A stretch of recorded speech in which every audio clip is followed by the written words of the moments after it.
morning and welcome to our conference.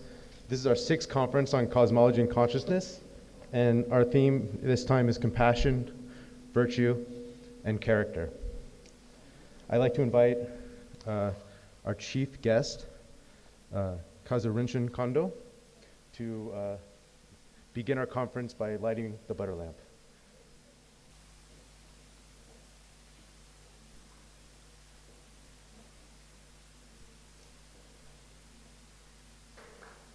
I'd like to invite the Venerable Geshe Lhakdor to give a welcome introduction and talk. Not to delay. Good morning, everybody. Venerable monks and nuns, Honorable Chief Guest, Your Excellency Kosurinshin Kondo, distinguished science and Buddhist scholars who have specially come from various places for this international conference, other senior leaders from different organizations, invited guests and observers from various academic institutions, monasteries and nunneries. I would like to welcome you all to this 3-day international conference on compassion, virtue and character at Nobulinga Institute, India from September 28 to 30, 2017. This is the sixth series of the conference on cosmology and consciousness. This conference, organized by the Library of Tibetan Works and Archives, is made possible with a grant from the John Templeton Foundation, USA, and the ongoing generous support of the Sacred Family Foundation, Boston. At the outset, I would like to give a brief background account of the science program that the Library of Tibetan Works and Archives has been doing and overseeing for the last many years. Based on the overall vision and direction provided by His Holiness the Dalai Lama, the Library of Tibetan Works and Archives has so far implemented numerous science programs since the Monastic Science Initiative was started in the year 1999. We have Science for Monks, under which we organize several programs like the Science Workshop for Monks and Nuns, Sacred Science Leadership for Monks, Science for Monastic Graduates, International Science Conferences, and Science Exhibitions. In the case of the Science Workshops, several annual science workshops were organized from the year 2000 until 2007. And under the Sacred Science Leadership for Monks, several cohorts of monks and nuns have completed their training to produce science teachers and leaders who will work in their respective monasteries for successfully furthering the science education. Since year 2000, roughly speaking, over 70 Western scientists have taught several hundreds of monks and nuns under this program about physics, quantum mechanics, cosmology, biology, neuroscience, and mathematics, all with a strong emphasis on scientific inquiry. Then with the Monastic Graduates Program, several one-month-long workshops were held to introduce science to monastic graduates, Geshes, Khembos, and Lopons. Since these venerable monks and nuns are going to play a very important role in shaping overall education system in the respective monasteries, we felt it will be very useful if we are able to regularly give such exposure to these senior monks and nuns who have completed their Buddhist studies. This project is funded by John Templeton Foundation of USA, and each of the workshops is followed by a 3-day conference on cosmology and consciousness between Buddhist scholars and scientists. I'm happy to say that 1 month-long workshop we organized this time, and which was finished just a few days back, was organized especially for nuns. It was completed very successfully, and I would like to thank Domaling Nunnery for very kindly supporting us and letting us organize it within their campus and providing all the needed assistance. In 2007, another very important collaboration was established between the Library of Tibetan Works and Archives and the Emory University in Atlanta, called the Emory Tibet Science Initiative. This initiative aimed at developing and implementing a comprehensive and sustainable science education program for Tibetan monasteries. Under this, we have not only trained hundreds of monks and nuns, and since 2010, we have been sending batches of monks, 6 in each batch, having the best academic performance, to America, to the Emory University, to study science for 2 years. The first 3 batches successfully completed their study and now are taking a very active role in the science education activities in their monasteries with their excellent knowledge both on science and Buddhism. The 4th batch left just few months back to Emory University to study for 2 years, and which this time included also 2 nuns. This initiative also organized the first Emory Tibet Symposium at Drepung Monastery from December 18 to 20, 2016, which was attended by several thousands of monks from various monasteries and nunneries. It was unique in the sense that the Buddhist presenters against the well-known scientists were those monks who had graduated their science study at Emory University and thus were able to converse directly with the scientists without having to rely on a translator. And His Holiness presided that symposium and expressed his great pleasure to see such a development. Building upon His Holiness the Dalai Lama's long-term interest in engaging scientists in dialogue, these conferences are a kind of another extension of their dialogue. These conferences will promote the integration of spiritual values and scientific investigations, and discussions will focus on a wide range of questions such as contemplative meditation, mental states of awareness, compassion, and philosophical inquiries into cosmos and the world of the quantum.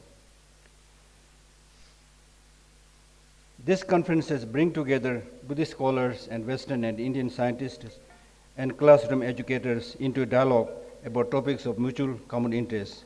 This conference, the conference of this theme of this year is compassion, virtue, and character, and which are within the domain of consciousness. Basic aim of such conference is that it is, as a human being, and in order to have long-lasting peace, happiness, and harmony, it is very important to have this kind of dialogue on such important topics. It is of paramount importance to always speak of the importance of compassion and kindness in order to help build a better, happier human society and a brighter future. This can happen only through mental training, not by surgery or injection. The result of such training are mental qualities like compassion and awareness, which we will be discussing during this meeting. The concept of compassion and loving kindness, I'm now trying to touch a little bit about the 3 topics that we are going to discuss in these 3 days.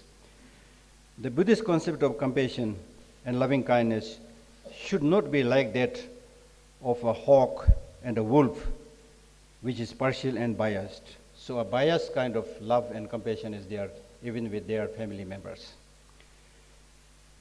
So benefiting just one's own friends and immediate circles and remaining at the same time deceitful, cunning, and hypocritic to other sentient beings is not counted as a proper Buddhist practice. The more we understand that we are one family on this globe, the more we will open our heart in compassion to others. I think normally it would be the most normal state of being to feel compassion towards others. However, wrong or incomplete understanding of compassion ensue improper results. As such, these days we hear words like compassion fatigue, which has been described as the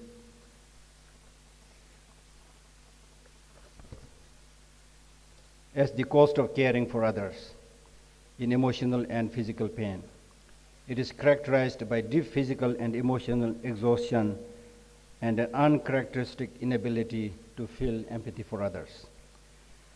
Compassion fatigue is also called vicarious traumatization or secondary traumatization, where the emotional residue or strain of exposure to others who are suffering or reliving traumatic incidents impacts you and over time can become overwhelming, possibly even causing burnout.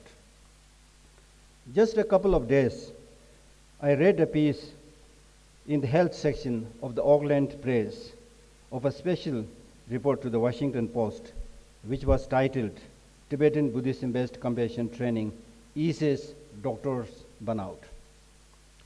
A Mayo Clinic survey found that nearly half of a physician in the United States have at least one symptom of burnout, and the phenomena is more common among doctors than other professions. This can have a detrimental effect on patient outcomes. Studies have found that higher levels of physician burnout correspond to more medical errors, the third leading cause of death in the United States. Therefore, Buddhist compassion training is being used to combat that. James Doty, a Stanford neurosurgeon and director of the Center for Compassion and Altruism Research and Education, and his colleagues have studied aspects of CCT not only for healthcare providers but also for people living with chronic pain and post-traumatic stress disorder. A randomized controlled test of CCT found that adults who took the course showed significant improvements in all three domains of compassion: compassion for others, receiving compassion from others, and self-compassion, as compared with the control group. One of the trainees mentions the class, the Buddhist class of compassion that she has attended. She says, "The class has already made a profound difference, and I have now learned that having a genuine desire for someone to be happy and free of suffering does not mean that I have to carry their pain around with me." Therefore, compassion must start with observers, or compassion must start with ourselves for it to be held, to be deep, authentic, and long-lived. When you are connected with yourself, then only you are able to see others, relate with others, and the compassion would flow out of that. His Holiness the Dalai Lama must, of course, be the ultimate resource on compassion and how to overcome compassion fatigue. Not only from his perspective as a global spiritual master, but also a refugee and someone who has experienced the tremendous suffering of his own people over the last 60 years. He says that for someone to develop genuine compassion towards others, first she or he must have a basis upon which to cultivate compassion. And that basis is the ability to connect to one's feelings and to care for one's own welfare.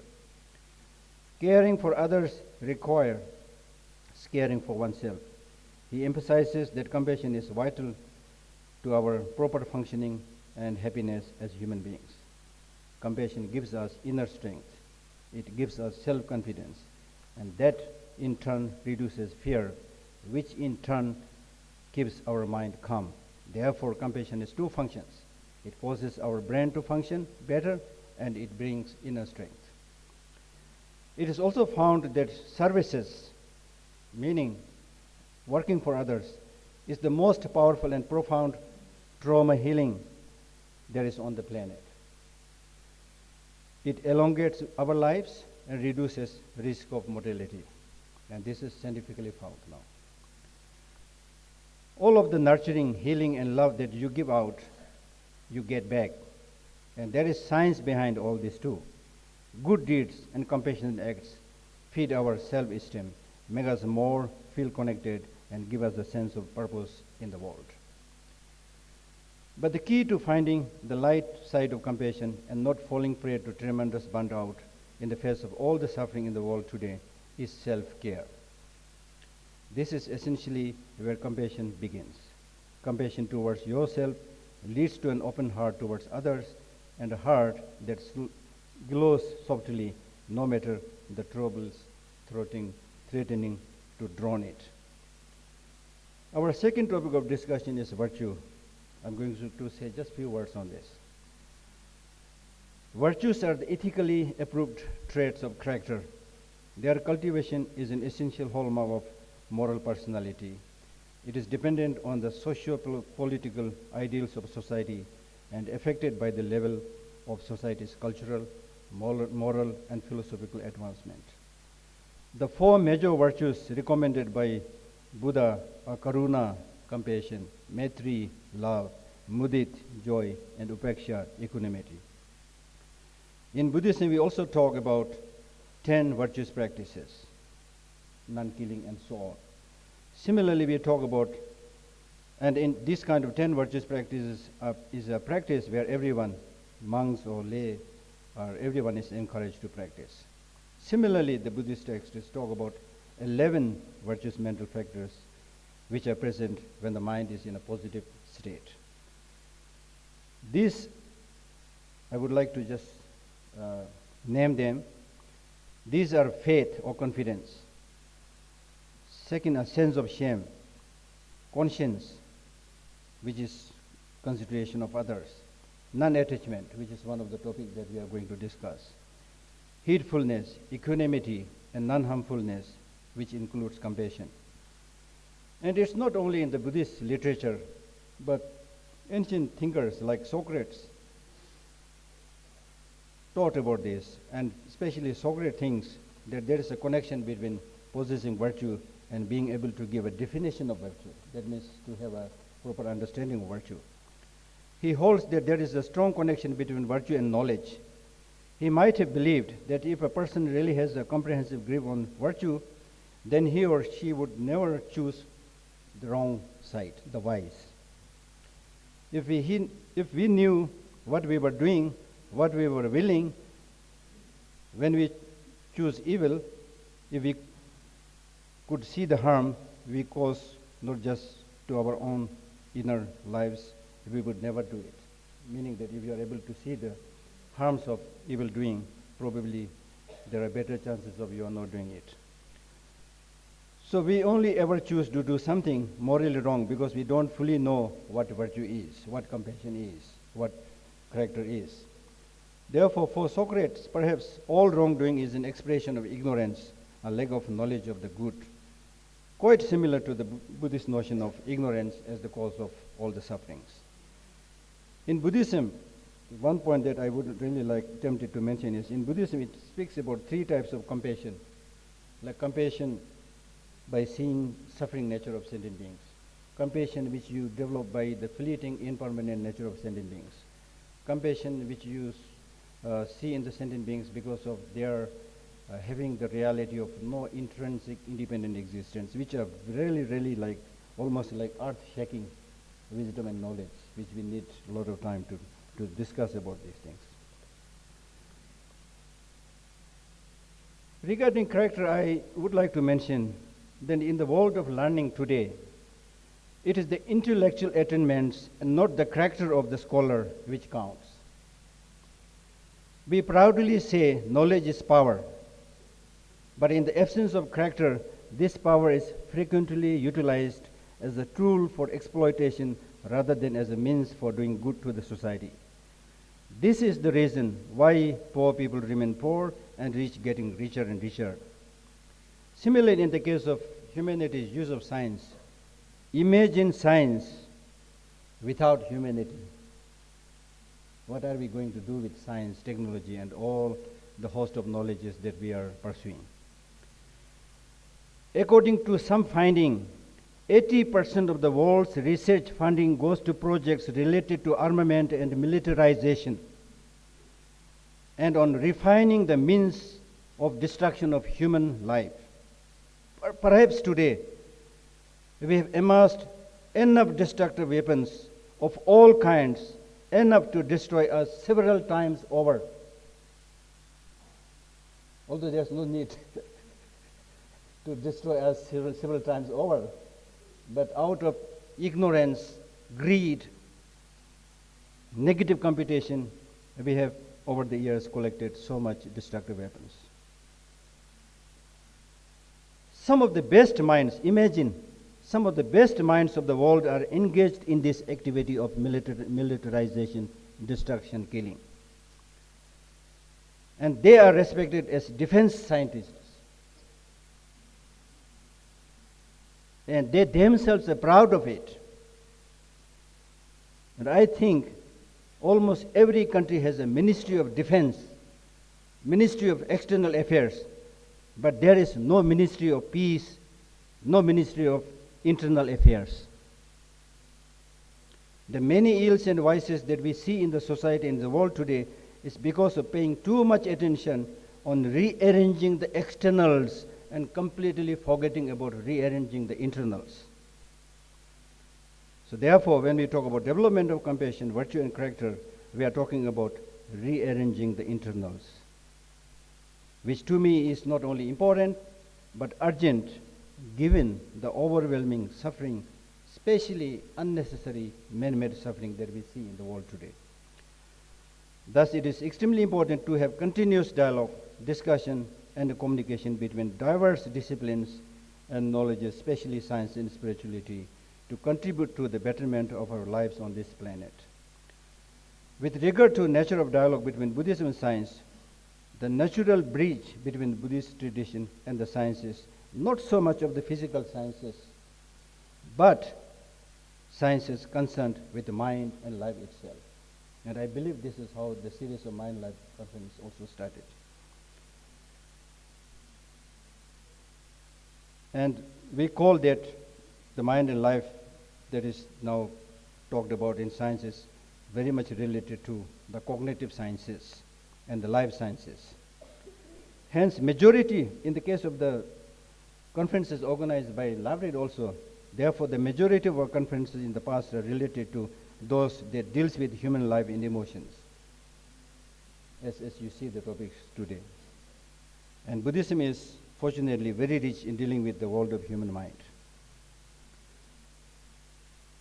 And in science also, neuroscience, although it's quite young, so neuroscience, neurobiology, and the brain science, they are basic principles, and the basic principles of the nervous system and how it organizes behavior and cognitive psychology also has much to contribute, because this is a direct examination of behavior and hence plays a role in cognitive sciences that makes it very close in some sense to Buddhist theories of mind.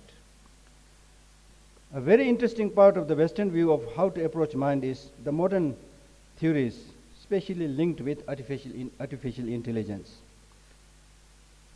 This is the notion that if you know how a mind works, then you should be able to build one. It is a very important part of today's Western understanding of how to go about explaining mind by seeing the development of the brain from fertilization to birth. This offers much insight into how the complex human brain develops from the basic structure common to all nervous systems. So we have much to discuss and much to share. It is also a fact that knowledge of science alone is still insufficient to solve the fundamental problems of life, because unfortunately it cannot make people good. It cannot make people happy. It cannot show them how to rectify their bad habits. And it cannot heal suffering, sadness, anger, sorrow, depression, and so on. But from the viewpoint of the masses, especially in countries in which outlooks and methods have been heavily influenced by science, it does not seem to have a significantly beneficial effect on lifestyles and mental well-being of the population. So what does these people do who have so much faith and hope in science? They look straight to technology, bypassing the real science. So the development of science had therefore little ennobling influence on the knowledge, understanding, or attitude of the society. But if the solution of our problems are not coming from science alone, we cannot blame it. Solution will also not come from religion, and this is exactly what I mentioned last time also, and I strongly believe it. Solution will also not come from religion. It will also not come from politics. It will not also come from economics. It has to come only from man himself. The solution is to be found by each of us by developing a compassionate heart and holistic perspective. Perhaps the most surprising point about happiness is that its achievement is scientific and requires discipline. And without a disciplined mind, you are not really in control of what you are doing, nor can you be independent of events if you wish to be.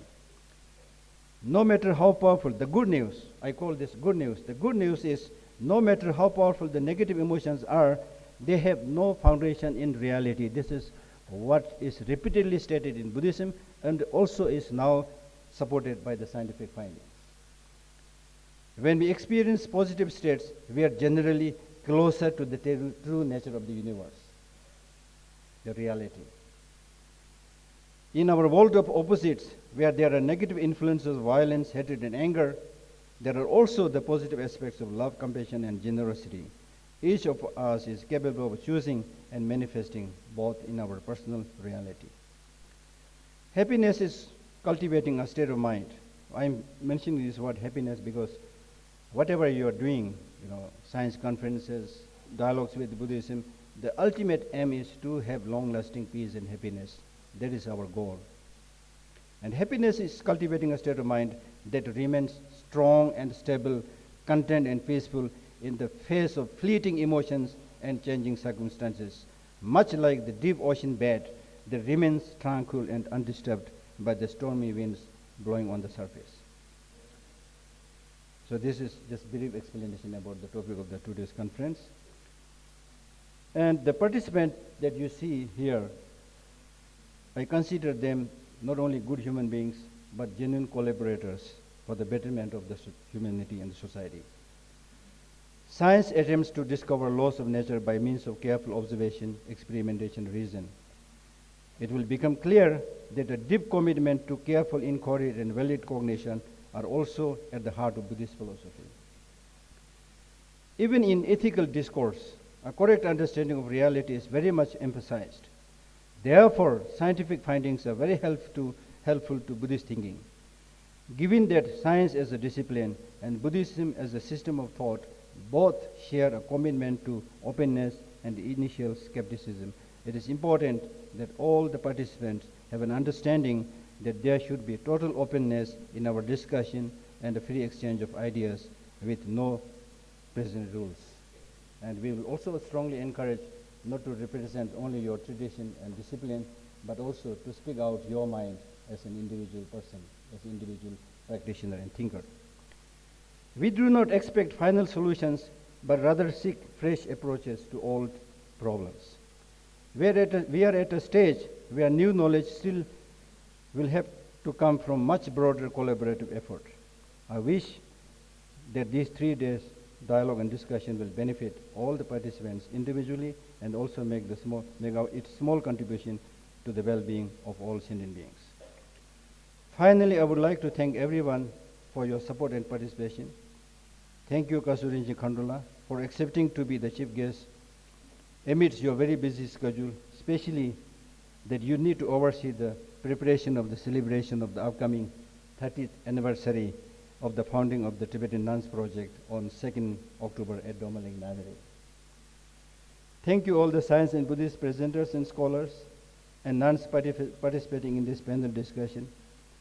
And my very special thank you to the Noble Inca Institute for so kindly letting us not only use the venue of the conference, but also providing any needed assistances whenever called for.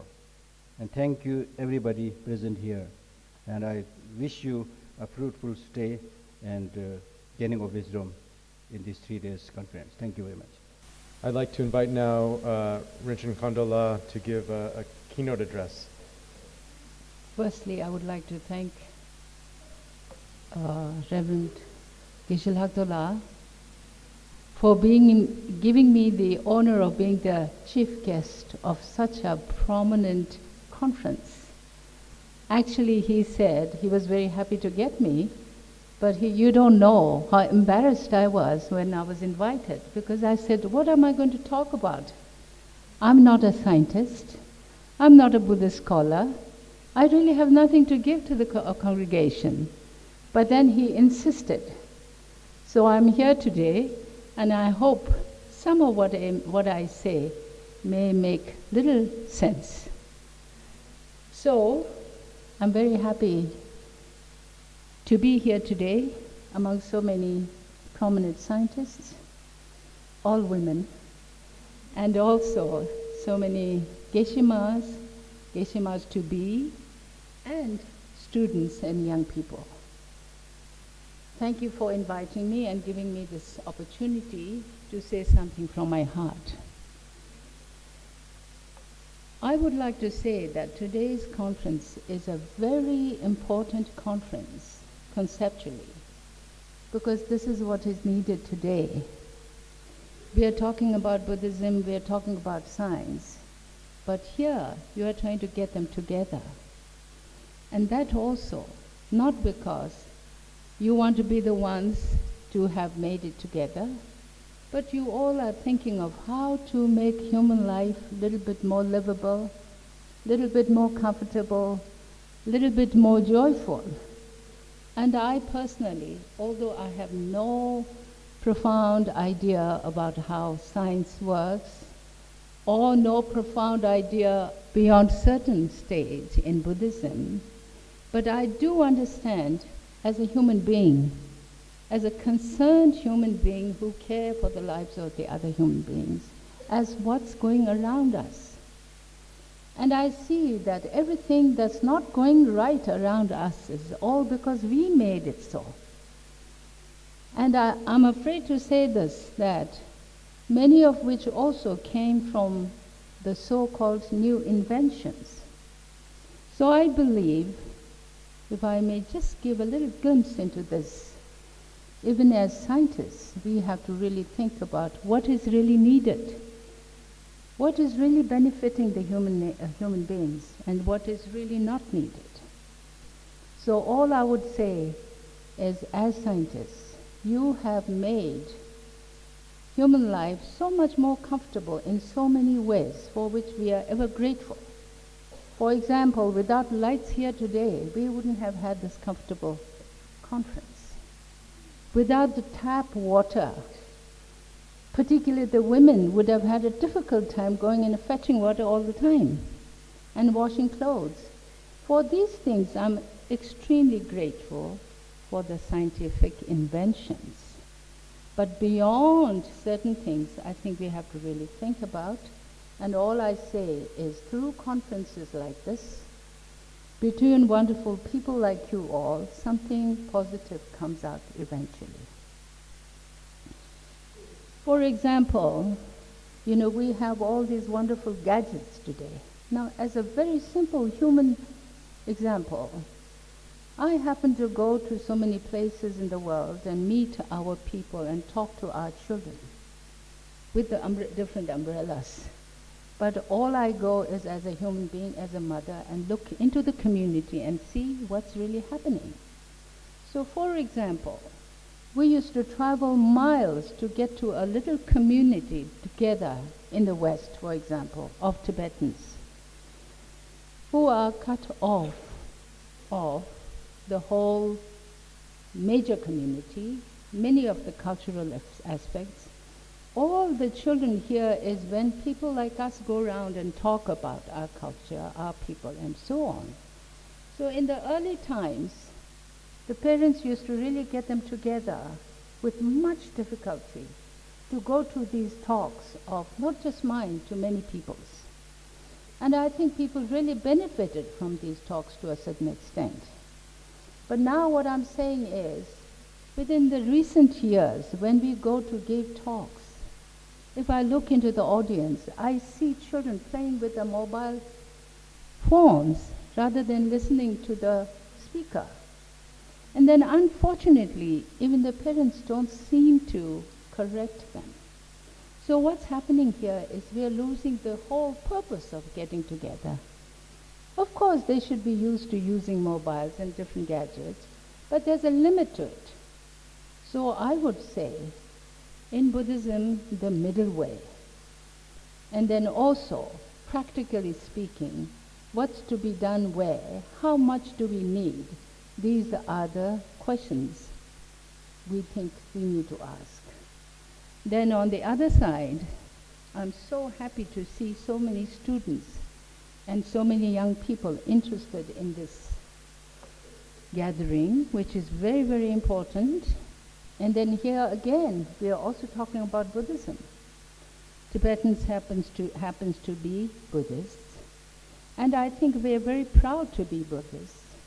But I think even in being proud, you have to really know Buddhism. Otherwise, just being born in a Buddhist country, being born in a Buddhist family, doesn't really make you a good Buddhist. You have to really look into yourself and see, am I doing what the Buddha wanted me to do? And I think today's time is so good for you that you got a basic education, you got the basic opportunity to look into the words of Buddha, to really understand it by yourself.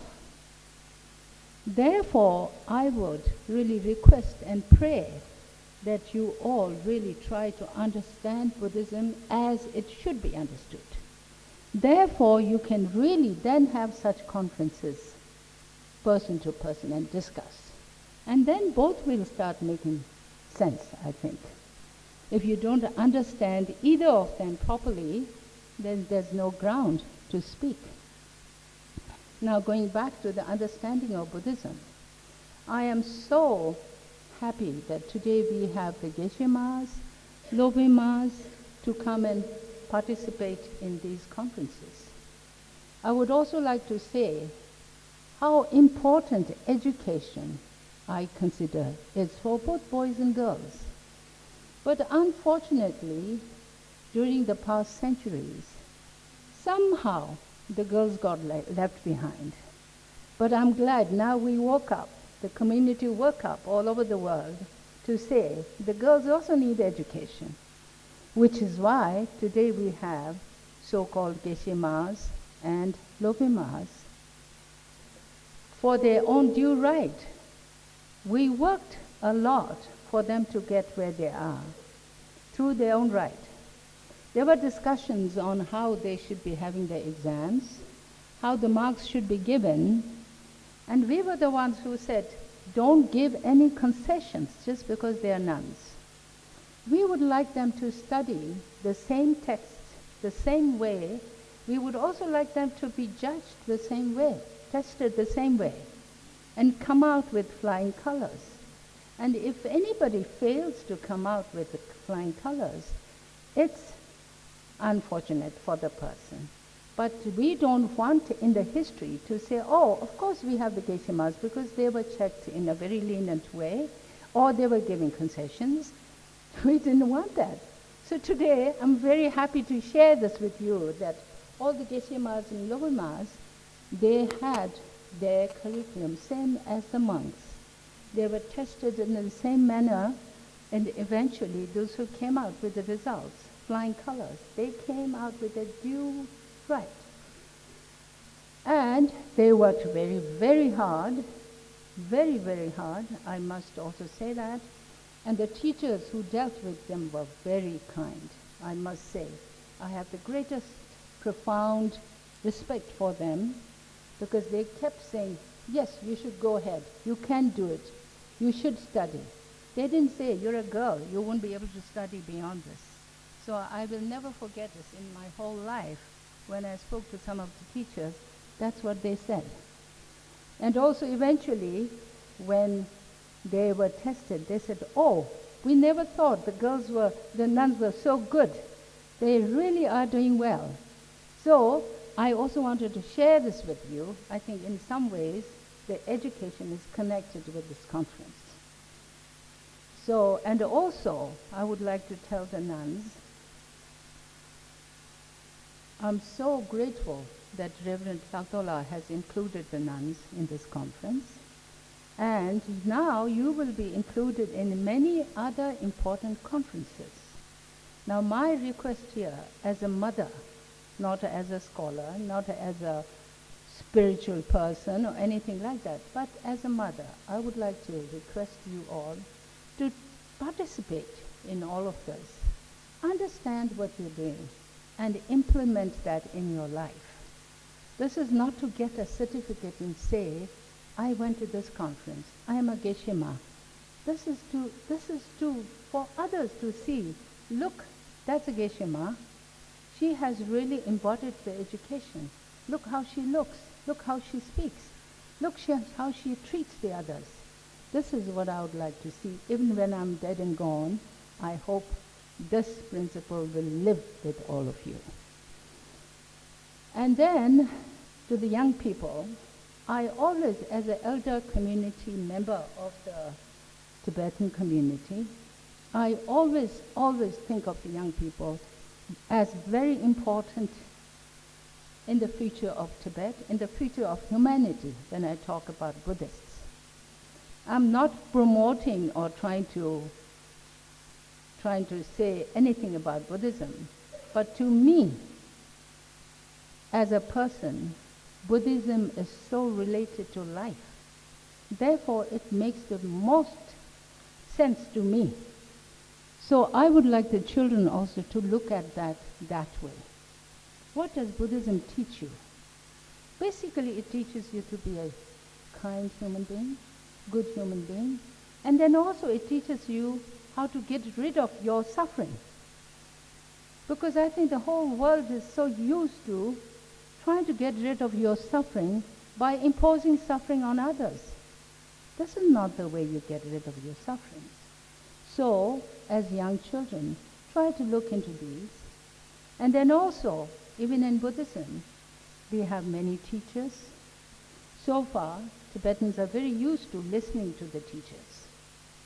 And then also, I must say, many of us are very good followers of what is taught. But I would like to request you to really listen and check and see have you understood. What did this person teach us? Does that really go hand in hand with what Buddha taught us? Now you all are educated. You have access to so many books. The words of Buddha, the straight words of Buddha you have access to. So try to check that, study that, and then implement that in your lives. Just don't follow Buddhism ignorantly. This is what I'm trying to do myself. I have a long way to go. I'm sure you all will be long gone so far, then so much further than me, but this is how I'm trying to walk in life. So I find a lot of sense in there by being analytical rather than ignorantly following something.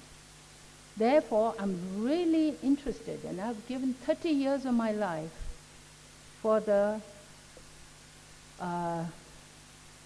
debate of the nuns and their studies to be Geshe and Lobin and all of this, because I believe in the analytical studies of Buddhism, which then reflects in your life. So you begin to do everything analytically, not just follow it just because it's custom. So I'm so glad now that the nuns are coming out as Geshe Mas. And then also, I would like to share this with you, that we have quite a number of teachers who are nuns. And I'm really happy the way the teachers are dealing with the students. To me, the children are very, very precious, very, very important. They need to be dealt with kindness, gentility. So I, in a way, see that these few nuns who have chosen the path of teachers are really doing well as of till now. And I'm really happy. So in the future, the more of you become teachers, I think that will be also serving the community and the humanity by large. And very often we get lost in the so-called fame. Once you got something, you want to be famous, you want to do this, but what does fame bring? What is so-called fame? I think as young people, you really have to think about that seriously. And I take this opportunity to tell you that also the right to say this, because I think I am much older than many of your mothers. So please take this as a mother's advice and not as a scholar's or a profound spiritual leader. And I'm so happy to see so many young girls here as students, also interested in Buddhism. That's wonderful. And this, I think, should give the elders in the community more responsibility to see how much interest there is in the young people in science and Buddhism. And therefore, we have to create more platforms for their needs. And I'm sure this will happen, and it should happen. And finally, I would really like to thank Geshe Lhakdor, for giving me this opportunity to see this wonderful gathering and to see the interest of young boys and girls, nuns, and also to have so many wonderful friends from all over the world and India who care for us and who really share the knowledge and who wish to get together and do something together. I think this is wonderful. Thank you again. Thank you very much.